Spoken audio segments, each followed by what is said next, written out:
আয়াতে সিজদা। নামাজের ভিতরে হোক অথবা নামাজের বাহিরে কুরআন তেলাওয়াত করার সময় হোক সিজদার আয়াত পাঠ করলে উক্ত পাঠকারীকে এবং যারা শুনবে তাদের সবাইকে তৎক্ষণাৎ একটা সিজদা করতে হবে।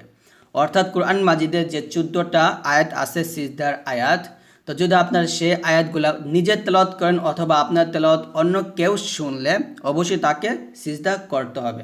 এটা হচ্ছে বুখারী শরীফের হাদিস। তারপর দেখুন এখানে লেখছে, আমাদের হানাফি মাযহাবের মতে কোরআন মাজিদের 14টি এমন আয়াত রয়েছে যা তেলাওয়াত করলে পাঠকারী ও শ্রোতা উভয়ের উপরই সিজদা করা ওয়াজিব হয়ে যায়। একে আয়াতে সিজদা বলে। তো আশা করি আপনারা আয়াতে সিজদা কাকে বলে এই বিষয়টা বুঝতে পারছেন। অর্থাৎ কোরআন মাজিদে এমন 14টি আয়াত আছে যে আয়াতগুলা আমরা যদি পড়ি অথবা শুনি তৎক্ষণাৎ কী করতে হবে? সিজদা দিতে হবে। আর এই সিজদা দেওয়া হচ্ছে ওয়াজিব, আর এটাকে বলা হয় আয়াতে সিজদা।